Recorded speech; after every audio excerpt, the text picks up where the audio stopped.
நான் சந்தோஷ்க்கு அப்புறம் வந்து என் சந்தோஷ்க்கும் எனக்கும் வந்து பயங்கரமான ஒரு இது இருக்கும். நான் என்ன யோசிக்கிறேனோ அவன் வந்து சவுண்டை கண்டுபிடிச்சிருவான். ஸோ அப்படி தான் வந்து இருந்தோன்னா, இப்போ புதுசாக வந்து இப்போ ஜிவி வந்து முன்னாடியே வந்திருக்காரு, வெரி பாப்புலர் மியூசிஷியன்னு. ஸோ அவர்கிட்ட வந்து எப்படி ஒர்க் பண்ணுறதுன்னு எனக்கு ஒரு பயம் இருந்தது. சும்மா போய்ட்டு ஒரு முறை மீட் பண்ணேன். இப்போ ஞானல் சார் கிட்ட பேசிட்டு, சார் நான் ஜிவி போகலாம் சார் அப்படின்னு நான் சொன்னேன்.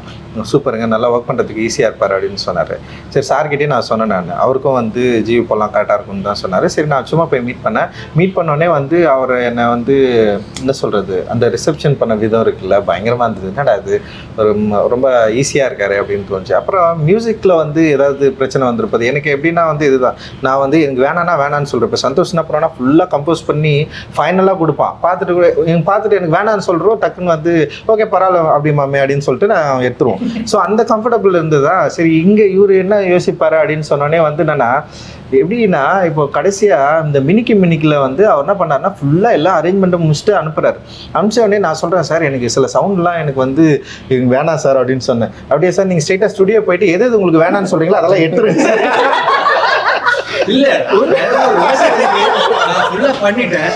நான் என்னடோ யோசிக்கிறேன், இங்க ஒரு ஆப்பிரிக்கன் வாய்ஸ் மாதிரி வரணும், இங்க இப்படி வரணும், இங்க ஒட்டுக்கிட்ட போடுறா, இதை போடுறா, அதை போடுறா, நான் எல்லாம் டிசைன் பண்ணி எல்லாம் பண்ணிட்டேன். ஆனா எனக்கு லைட்டா தெரியுது ஒரு படி லேயர் ஜாஸ்தியா இருக்குன்னு எனக்கே தெரியுது.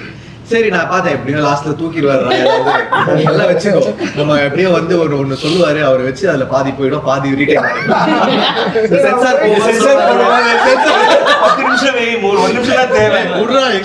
கட் பண்ணிடுவானுங்க சென்சார்லன்ற மாதிரி.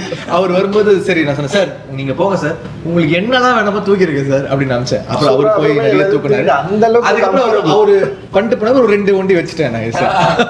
ஸோ அந்த அளவுக்கு கம்ஃபர்டபுள் அண்ட் வந்து வேணும் வேணாம் அந்த டிஸ்கஷன் வந்து பயங்கர ஹெல்த்தியாக இருந்தது. அண்ட் வந்து கம்போசிங்கில் வந்து இப்போ என்னோட தாட்ஸை வந்து ரொம்ப ஈஸியாக அவர்கிட்ட சொல்ல முடிஞ்சது, அதை கன்வே பண்ண முடிஞ்சது. அவரும் அதை வந்து ஈஸியாக அண்டர்ஸ்டாண்ட் பண்ணிக்கிட்டாரு. அண்ட் வந்து பயங்கரமாக டிஃப்ரென்ஸ் எதுவுமே இல்லை எங்களுக்குள்ள, டிஃப்ரெண்ட் தாட் ஆஃப் ஒப்பீனியன் அப்படி எதுவுமே இல்லாமல் இந்த கதையோட உலகத்துக்குள்ளே அவரால் ஈஸியாக வர முடிஞ்சது. என்னுடைய இப்போ எனக்கு என்னென்னா வேர்ட்ஸாக என்னால் சரியாக சொல்ல முடியாது. இப்போ நான் ஒரு வேர்ட் சொல்லுவேன், ஆனால் அதுக்குள்ளே ஒரு இன்னராக ஒரு எமோஷன் இருக்கும். அதை வந்து கண்டுபிடிக்கணும்னா அது ஒரு ரொம்ப கடுமையான ஒரு கெப்பாசிட்டி தான். ஸோ அது இவங்க எல்லாரும் நல்லா பண்ணிட்டாங்கன்னு வச்சுங்களேன்.